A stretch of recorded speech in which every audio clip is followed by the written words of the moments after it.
Dalam Islam itu pernikahan itu adalah minad-din, agama, bukan budaya. Oke, Ya, budaya. makanya dikatakan al-aslu fil ibda at-tahrim.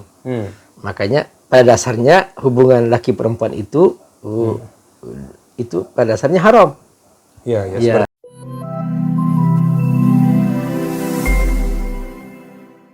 Ya, bismillahirrahmanirrahim. Assalamualaikum warahmatullahi wabarakatuh. Alhamdulillah, wassalatu wassalamu ala rasulillah. Lagi bersama Abi Amir. Bagaimana kabar Abi Amir? Siap. Masya Allah, semoga berkahi. Alhamdulillah, Masya Allah. Nah, hari ini Abi Amir, kita mau ngebahas tentang nikah beda agama nih, Ustaz. Ya, itu lagi cukup viral belakangan ya. Dan ya cukup menimbulkan polemik di antara kita. Apakah benar kayak gitu boleh atau enggak gitu, Ustaz. Ya, mungkin kita bisa mulai obrolan kita hari ini dengan sebuah pertanyaan ya. Sebenarnya tuh kalau misalnya orang nikah beda agama, baik itu laki-laki mau perempuan yang nggak tahu ya, itu bagaimana sih Quran ataupun Islam memandang perkara tersebut? Ini Bang Erik. Bismillahirrahmanirrahim. Assalamualaikum warahmatullahi wabarakatuh. Assalamualaikum. Pemirsa yang Allah muliakan. Beda agama itu maksudnya beda dengan agama Islam. Yap, betul. Nah, dalam Al-Quran Allah Subhanahu wa Ta'ala membagi agama selain Islam itu dengan dua istilah. Ada istilah musyrikun, ada istilah ahlul kitab. Ya. Ada juga istilah munafikun. Oke. Ya, jadi kalau munafikun lebih kepada perilaku. Dia tidak punya iman, tapi dia bermuka dua. Tidak punya iman ya, Ustaz? Iya, tidak punya iman, tapi dia bermuka dua. Dia menampakkan diri seperti orang Islam, padahal dalam dirinya tidak ada iman. Makanya kata Allah Subhanahu wa Ta'ala, di antara mereka itu adalah mereka adalah orang-orang yang ada penyakit dalam hatinya. Fi qulubihim maradun, fazadahumullahu marada, walahum adzabun alimun bima kanu yakdzibun. Ya. Nah, mereka itu ketika bertemu dengan orang beriman mengaku muslim. Ya. Wa idza laqul ladzina amanu qalu amanna. Nah, ini muka duanya. Kalau ketemu orang Islam, aku bersama kamu wahai orang Islam. Wa idza khalau ila syayatinihim qalu inna ma'akum innama nahnu mustahzi'un. Ya, kalau ketika mereka berkumpul sesama orang-orang kafir, mereka mengatakan bahwa aku mesti bersama kamu dan aku tetap seperti kamu. Gitu. Dan aku hanya mengolok-olok aja orang Islam. Nah, ini orang-orang munafikun. Nah, yang kedua adalah musyrikun. Mereka musyrikun ini adalah selain ahlu kitab. Jadi selain ahlu kitab disebut musyrikun. Jadi mereka tidak pernah menerima kitab. Gitu. Jadi itulah disebut musyrikun. Tapi ahlu kitab, Allah masih menghormati mereka karena mereka pernah menerima Alkitab. Makanya Allah sebut Alkitab. Tetapi secara keseluruhan mereka ini adalah tergolong kafir. Innalladzina kafaru min ahlil kitab wal musyrikin. Ya. Nah, jadi orang-orang kafir itu bisa jadi dari golongan ahlul kitab, bisa jadi golongan orang-orang musyrik. Nah, itu kategori Quran tentang non-muslim, ya, non-muslim. Nah, kita fokus kepada pembicaraan mengenai hubungannya dengan pernikahan. Nah, mengapa Allah Subhanahu wa Ta'ala menggunakan istilah khusus padahal semuanya kafir? Ya, kenapa? Gitulah. Jadi karena nanti di situ ada deretannya dalam Al-Quran dengan hukum-hukum tertentu. Ya. Nah, ahlul kitab itu mereka pernah mendapatkan pelajaran dari nabi-nabi mereka yang Allah utus kepada mereka tentang cara menyembelih hewan. Allah ajar, nabi mereka mengajarkannya. Makanya dalam Al-Quran Allah sebutkan bahwa kamu masih boleh makan sembelihan ahlul kitab. Jadi kalau kita ke Amerika, di sana itu orang-orang Yahudi di Amerika, mereka itu punya sembelihan khusus namanya kosher. Jadi gitu. Nah, dalam konteks seperti itu, jika memang mereka hidup atau kita misalnya orang Islam hidup di sana, lalu kita mencari yang 9 orang Islam nggak ketemu, ya sudah pilih yang kosher tadi itu lebih aman. Karena mereka termasuk yang oleh Allah sembelihannya dihalalkan. Nah itulah mengapa Allah menggunakan istilah khusus, nggak digeneralisir semuanya dengan istilah kafir, nggak. Karena ada deretan hukum yang oleh Allah akan sebutkan dalam Al-Quran. Terus yang kedua, ada juga cara Allah menghormati mereka karena mereka pernah menerima Alkitab. Dan dalam kitab suci mereka masih ada percikan-percikan wahyu itu, sekalipun mereka sudah berusaha untuk beberapa artinya melakukan pengubahan, artinya mengubah isi kandungan kitab itu. Jadi kata Allah, yuharrifun kalimat mawadhihi, mereka berusaha untuk mengubah kandungan Alkitab itu. Allah sendiri menyebutkan dalam Al-Quran. Nah, deretan berikutnya dari hukum-hukum itu termasuk deretan hukum pernikahan. Jadi khusus untuk laki-laki muslim dibolehkan mereka menikahi wanita ahlul kitab yang mereka tidak melakukan zina, menjaga kehormatannya. Itu. Jadi sini disebutkan dalam Al-Maidah ayat 5. Al-Maidah ayat 5. Jadi oleh Allah SWT bahwa mereka ini adalah orang-orang yang secara khusus mendapatkan rekomendasi khusus dari Allah untuk melakukan suatu tindakan, satu perbuatan yang itu berkaitan dengan ahlul kitab. Jadi misalnya di sini Allah menyebutkan al-yauma uhilla lakumut thayyibat wa ta'amul ladzina utul kitab halul lakum. Jadi, makanan atau sembelihan yang dilakukan oleh ahlul kitab itu halal bagi kamu. Wa ta'amukum halul lahum. Dan makanan atau sembelihan yang kamu lakukan halal bagi ahlul kitab juga. Ahlul kitab itu maksudnya Yahudi Nasrani. Ya, selain itu adalah musyrikun dalam Al-Quran. Kemudian deretan berikutnya menikahi wanita ahlul kitab. Wal muhsanatu minal mu'minat wal muhsanatu minal ladzina utul kitaba min qablikum idza ataitumuhunna ujurahunna. Artinya kamu boleh menikahi wanita ahlul kitab dengan syarat kamu memberikan mahar.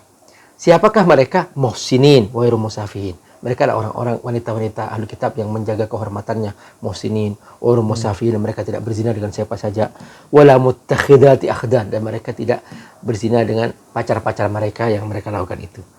Ini semua adalah aturan dari Allah, sehingga Allah menggunakan istilah khusus yaitu ahlul kitab. Nah, berarti hukum ini berlaku bagi laki-laki muslim yang ingin menikahi wanita ahlul kitab. Tapi para ulama memberikan pengkondisian bahwa dengan catatan bahwa memang dia itu sudah tidak menemukan lagi wanita muslimah. Kalau dia masih bisa menemukan wanita muslimah, diutamakan dia menikahi wanita muslimah. Dan dimakruhkan menikahi wanita ahli kitab. Tapi jika ternyata memang tidak ada lagi wanita muslimah, dia tidak menemukan itu, maka dibolehkan dia menikahi wanita ahli kitab. Nah, tapi tadi kita bahas bahwa non muslim itu wanita-wanita non muslim itu ada yang dari ahli kitab, ada yang dari musyrikat. Nah, tapi kalau musyrikat itu sudah nggak ada klasifikasi lagi. Baik laki-lakinya muslim maupun perempuannya muslimah, dia tidak boleh sama sekali menikahi orang musyrik. Artinya laki-laki muslim tidak boleh menikahi wanita musyrikah, dan wanita muslimah tidak boleh juga menikahi laki-laki musyrik. Nah, terus bagaimana kalau wanita muslimah dengan ahlul kitab? Nah, dalam bahasa di sini memang tidak disebutkan, namun ditegaskan bahwa berarti dari pemahaman di sini bahwa al aslu fil ibdo at-tahrim. Ini kaidah usul fikih. Pada dasarnya dalam hubungan laki perempuan itu asalnya haram. Asalnya haram. Beda dengan muamalat. Kalau muamalat adalah al aslu fil muamalat al ibahah. Dalam muamalat asalnya boleh. Tapi kalau dalam hubungan laki perempuan, kemaluan itu asalnya haram. Gitu. Kecuali ada dalil yang menghalalkannya. Nah, berdasarkan kaidah usul fikih, juga berdasarkan ayat ini, berarti tidak ada penegasan bahwa laki-laki ahlu kitab boleh menikahi wanita muslimah. Tidak ada. Maka tidak ada khilaf berdasarkan ini. Tidak ada khilaf sama sekali bahwa haram hukumnya laki-laki ahlu kitab, apalagi musyrik. Laki-laki ahlu kitab menikahi wanita muslimah. Nah, ini jelas gitu. Sebab kalau urusan musyrik sudah sama sekali nggak ada toleransi di situ, artinya nggak ada sama sekali penegasan tentang masalah itu. Hukumnya haram jelas. Tapi kalau untuk ahli kitab, sekalipun tidak penegasan, tapi ada pemahaman dari para ulama bahwa itu tidak ada khilaf, bahwa haram hukumnya wanita muslimah menikah dengan laki ahli kitab. Nah, ini kalau saya bacakan ayatnya, kalau tadi Al-Maidah ayat 5 tentang masalah ahli kitab, tapi kalau musyrik dalam An-Nisa, ya, dalam An-Nisa ayat ke-22. Wala tankihu ma nakaha aba'ukum. Di sini maaf ya, nanti diperbaiki, dikoreksi ya. Di sini ya, Al-Baqarah ayat 221. Al-Baqarah 221. Ya, ya, nanti diperbaiki anunya. Ya, Al-Baqarah ayat 221. Wala tankihul musyrikati hatta yu'min. Tidak boleh kamu menikahi wanita musyrikah sampai dia beriman. Wala amatum mu'minatun khairum min musyrikati walau a'jabatkum. Nah, wanita mukminah itu tetap lebih baik kamu nikahin, sekalipun wanita musyrikah lebih mengagumkan cantiknya, lebih menarik cantiknya. Mau cantiknya kayak apa, mau kaya apa gitu. Benar, ya benar. Wala tankihul musyrikin hatta yu'minu. Tidak boleh kamu menikahi laki-laki musyrik sampai orang musyrik itu beriman. Wala abdun mu'minun khairum min musyriki walau a'jabakum. Sekalipun gantengnya kayak apa, tetap tidak boleh. Jadi bagus kamu menikahi laki-laki mukmin sekalipun itu hamba sahaya. Nah, itu penegasan dari Allah Subhanahu wa taala. Alasannya apa? Ulaika yad'un ilan nar, karena mereka mengajak ke dalam api neraka. Wallahu yad'u ilal jannah, dan Allah mengajak kamu ke surga. Wal maghfirah ni biizni, dan Allah mengajak kepada ampunan dengan izin Allah Subhanahu wa taala. Wa yubayyinu ayatihi lin-nas la'allahum yadhakkarun. Begitulah cara Allah menjelaskan ayat-ayatnya. Nah, artinya di sini kesimpulannya bahwa tidak ada perbedaan pendapat bahwa laki-laki muslim boleh menikahi wanita ahli kitab. Boleh. Dengan kondisi diutamakan, kalau masih ada wanita muslimah, diutamakan wanita muslimah. Jika memang tidak ada, ya dibolehkan. Dan boleh juga, tapi diutamakan tetap wanita muslimah. Seperti itu. Tidak ada khilaf juga bahwa wanita muslimah tidak boleh menikah dengan laki-laki ahli kitab dan laki-laki musyrik. Juga tidak ada khilaf bahwa laki-laki musyrik tidak boleh menikahi wanita muslimah. Seperti itulah tentang hukum nikah antara agama. Dan kalaupun ada istilah mengatakan ada khilaf, nah khilaf itu dikatakan khilaf jika ada keseimbangan pendapat. Yang ini ulama besar, yang ini ulama muktabar, sama-sama muktabar pendapatnya, itu namanya khilaf. Tapi kalau yang ini ulama, yang ini bukan ulama, bukan khilaf namanya. Ini adalah pendapat biasa aja, yang itu bukan dikatakan sebagai khilaf. Seperti itu dikatakan khilaf. Itu khilaf di antara umat kalau gitu, bukan khilaf di antara ulama. Ya, gitu ya, itu deh. Iya. Nah, tapi kalau atas dasar toleransi biasanya Ustadz kayak gitu kan, jadi ya nggak apa-apa kan, kita sudah sepakat bahwasanya nanti setelah nikah, kita konteksnya karena tadi memang nggak boleh ya kalau misalnya muslimah sama muslimah yang perempuannya, yang orang kafir, yang laki-laki, orang non muslim laki-lakinya itu ya, baik dia ahlul kitab maupun dia dari agama selain ahlul kitab, Yahudi dan Nasrani tadi ya. Tapi ada atas dasar toleransi, Ustaz. Jadi nggak apa-apa, nanti kita bisa berdamai kok. Nanti kalau misalnya kamu sholat, ya silakan kamu sholat. Saya ibadah ke gereja atau saya ibadah kemana, ke pura, nggak masalah gitu. Yang penting kita saling mengerti gitu. Itu gimana, Ustaz? Menanggapi pemikiran seperti itu, Ustaz? Dalam Islam itu, pernikahan itu adalah minad-din, agama, bukan budaya. Oke, Ya, budaya. makanya dikatakan al-aslu fil ibda' at-tahrim. Makanya pada dasarnya hubungan laki perempuan itu pada dasarnya haram. Ya, Ya. seperti yang kaidah tadi itu Ya, ya. gitu. Jadi itu agama. Makanya di situ kita tidak bisa menganggap main-main dalam masalah ini. Jadi toleransi itu dalam hal lain, jangan dengan hal-hal yang merusak agama. Misalnya kita saling menghormati, saling memahami bahwa ini haram, ya sudah kita saling menghormati bahwa ini tidak boleh di agama ini, kita saling menghormati, itu toleransi di situ. Bukan kemudian kita mengubah yang Allah haramkan jadi halal, bukan itu. Itu bukan toleransi. Toleransi itu bukan mengubah yang halal jadi haram, yang haram jadi halal, itu bukan toleransi. Toleransi itu artinya sikap. Kita saling menghormati, kita saling menjaga, kita saling memuliakan, mengagungkan ajaran yang sudah ditetapkan di agama masing-masing. Itu namanya toleransi.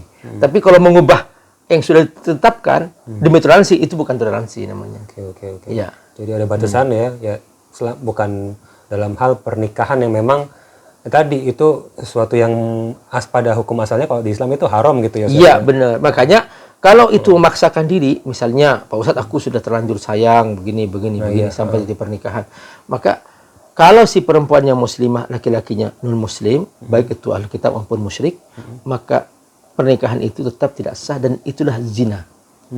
Dan anaknya anak zina. Ini ada hubungannya dengan perwalian nanti. Kalau yang lahir anak perempuan, maka dia tidak punya wali kecuali nanti walinya hakim pemerintah. Maka bapaknya tetap bukan bapak asli, tapi itu adalah bapak zina. Ya, itu dalam Islam ya hukumnya seperti itu. Konsekuensinya seperti itu untuk iya, konsekuensinya termasuk hukum warisan. Dalam Islam kan la yasul muslimul kafir wala muslimul kafir. Jadi konsekuensinya banyak sekali. Nasabnya terputus, perwalian juga terputus, hukum waris juga terputus di situ. Ya, itulah mengapa dijaga dalam Islam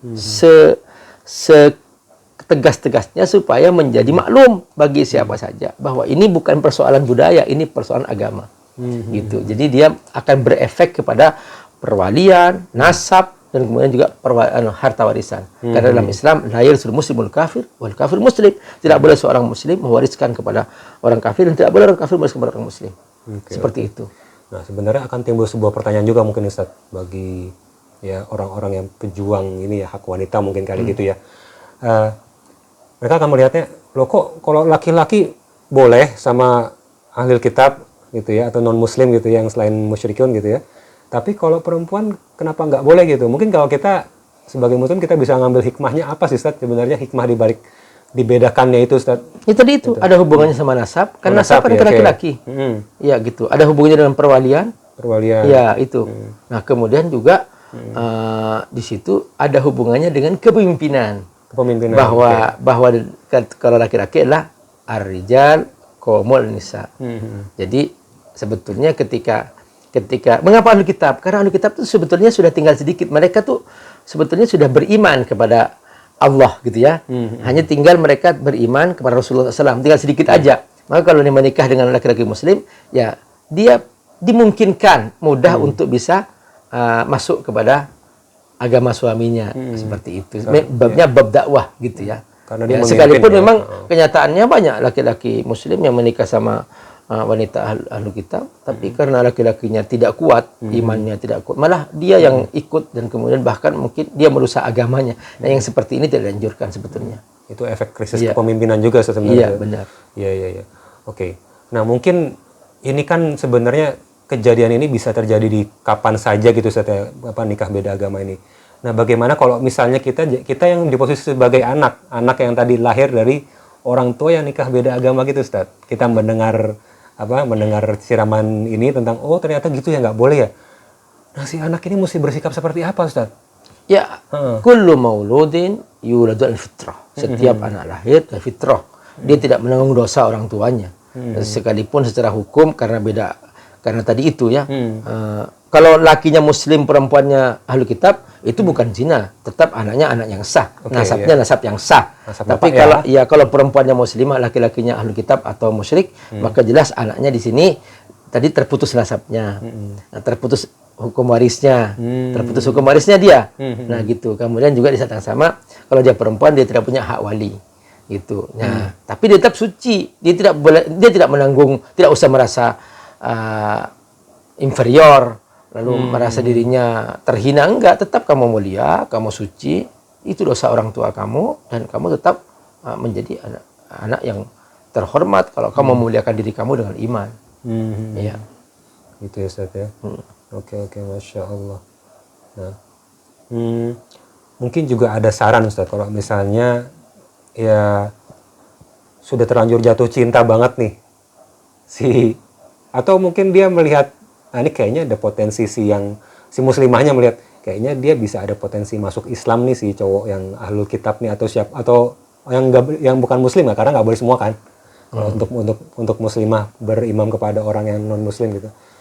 Nah itu apakah boleh dia misalnya ya berusaha untuk gimana caranya dia masuk Islam dulu gini nih, gitu nih. Tapi ya bukan mengakali gitu.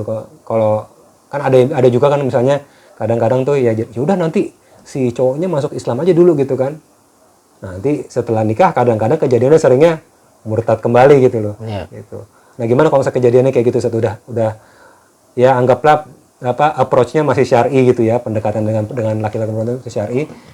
Ya ada misi dakwah di situ gimana Ustaz? Boleh nggak Ustaz kayak gitu Ustaz? Iya. Al-hukmu al-Islam yahkum bidhawahir. Islam itu mengambil hukum dengan zahirnya. Jika zahirnya dia mengucapkan 2 kalimat syahadat dan dia mengaku Islam, maka dia masuk Islam. Setelah itu silahkan lakukan pernikahan dengan cara Islam. Nah, jika kemudian ternyata di perjalanan dia tidak membuktikan bahwa dia sebagai seorang muslim, bahwa ternyata itu hanya pintu untuk membolehkan pernikahan dan sebagainya, maka otomatis ketika ternyata di perjalanan dia tidak menampakkan sebagai seorang muslim, dipastikan apakah kamu sudah keluar dari Islam atau tidak. Misalnya dia nggak sholat, dia nggak puasa, nggak merasakan ajaran Islam sama sekali, misalnya gitu kan, maka dipastikan bahwa apakah kamu masih Islam atau sudah keluar dari Islam, karena seharusnya kamu ada bukti-buktinya kamu sebagai seorang muslim, itu sholat dan sebagainya. Maka ketika ternyata tidak menemukan bukti-bukti itu, maka dia berarti sudah keluar dari Islam, maka segera si perempuan ini sudah otomatis dia sudah bukan istrinya lagi. Jadi kalau dia masih melakukan hubungan, maka itu masih sudah termasuk zina. Zina ya, ketika ternyata sudah ada bukti bahwa dia memang sudah tidak muslim lagi di tengah jalan. Seperti itu. Dan ini banyak terjadi. Banyak terjadi di luar negeri ya. Mereka sudah waktu menikah nampak dia sebagai seorang muslim gitu. Tahu-tahu ketika pulang ke kampungnya, dia sudah nggak nampak Islam lagi, sudah nggak pernah sholat, nggak pernah puasa, nggak pernah apa saja. Ajaran Islam nggak pernah diajarkan. Nggak pernah dilaksanakan oleh dia gitu, dan dia nggak pernah nampak bahwa sebagai seorang muslim gitu. Harus dipastikan gitu, bahwa apakah dia sudah keluar dari Islam atau tidak, sehingga dia selamanya berkumpul tapi dalam suasana yang memang tidak sesuai dengan ajaran Islam, yaitu dia melakukan hubungan hukum dengan hukum yang tidak sah gitu. Seperti itu. Jadi jangan hanya mengejar kegantengan, kecantikan gitu kan, hanya mengutamakan itu karena pengen punya keturunan cantik, ganteng, karena mudah di sini mungkin jadi artis dan sebagainya gitu kan. Bukan itu. Kita harus benar-benar ngikuti aturan ini, karena ini berhubungan dengan hal yang fundamental, yaitu masalah nasab, masalah hukum waris dan perwalian dan seterusnya. Oke. Mungkin ada nasihat Ustaz buat yang sudah terlanjur melakukan ya. Bagaimana caranya dia untuk kembali ke jalan yang benar, mungkin antara mungkin istrinya sudah menyadari atau si suaminya sudah menyadari. Karena kayaknya di sebagian wilayah di Indonesia tuh bisa dilakukan nikah yang tercatat gitu ya. Kayak gitu, beda agama gitu. Cuman ya gimana Ustaz kayak gitu Ustaz? Nasihat saya kepada semua wanita muslimah, jika ada yang melamar kamu adalah non muslim, maka jangan sekali-kali menerima. Kenapa? Karena itu tidak ada perbedaan pendapat dalam Islam bahwa itu boleh. Kalau ternyata ada orang membawa kepada khilafiyah, itu adalah khilafiyah yang lemah, karena itu nggak sebanding pendapat itu dan tidak diakui pendapat yang berbeda, sebab tidak ada khilaf haramnya non-muslim menikahi wanita muslimah, baik itu ahlu kitab maupun musyrik. Juga tidak ada khilaf laki-laki musyrik laki-laki muslim menikahi wanita musyrikah, itu juga haram. Yang boleh hanyalah laki-laki muslim menikahi wanita ahli kitab. Itu pun dengan beberapa kondisi yang harus dijadikan pertimbangan. Jika masih banyak wanita muslimah, maka diutamakan wanita muslimah. Sekalipun itu boleh sebenarnya menikah dengan ahli kitab. Dan yang kedua, jika ternyata dia lemah dirinya dan kemungkinan dia akan ikut pada agama wanitanya, sebaiknya jangan lakukan, karena itu akan merusak imannya. Nah, itu pesan saya kepada semua saudara-saudara, semoga Allah berkahi dan mudah-mudahan kita dikuatkan untuk itu. Makanya kata Allah disebutkan walau a'jabakum, sekalipun itu nampak cantik, nampak ganteng, kamu jangan tergiur. Kenapa? Karena yang diutamakan dalam agama bukan masalah kegantengan dan kecantikan, tetapi inti akidah yang harus kita jadikan pegangan. Makanya di sini dipertegas oleh Allah SWT. Bahkan Allah sebutkan bahwa wanita hamba sahaya muslimah sekalipun tidak cantik masih lebih bagus. Laki-laki hamba sahaya mukmin beriman lebih bagus daripada yang musyrik sekalipun itu ganteng dan cantik. Seperti itu cara Al-Quran menegaskan, dan tidak ada bahasa lain selain itu. Jadi jangan dibawa ini masalah khilafiyah, jangan. Nggak ada lagi masalah khilafiyah tentang masalah ini. Semoga Allah menguatkan kita dan kita tegas. Bagi yang sudah melakukannya terlanjur dan jelas bahwa suaminya bukan muslim, maka itu adalah tidak sah dan itu adalah perzinaan. Jatuhnya kepada perzinaan. Dan anak yang lahir adalah anak yang lahir bukan dari hubungan yang sah. Semoga Allah mengampuni kita semua. Masya Allah, jazakumullah khair pada Ustaz. Barakallahu fikum. Ya. Jangan lupa like dan share video ini jika Anda menyukainya. Subscribe channel kita jika teman-teman ingin mendapatkan update konten-konten selanjutnya. Dan saksikan selalu program Al-Quran Menjawab bersama Abi Amir dan Bang Erik. Insya Allah kita akan selalu menayangkannya setiap hari Selasa dan Jumat. Hanya di channel Ustadz Amir Fats. Semoga Allah berkahi. Ya. Wassalamualaikum warahmatullahi wabarakatuh.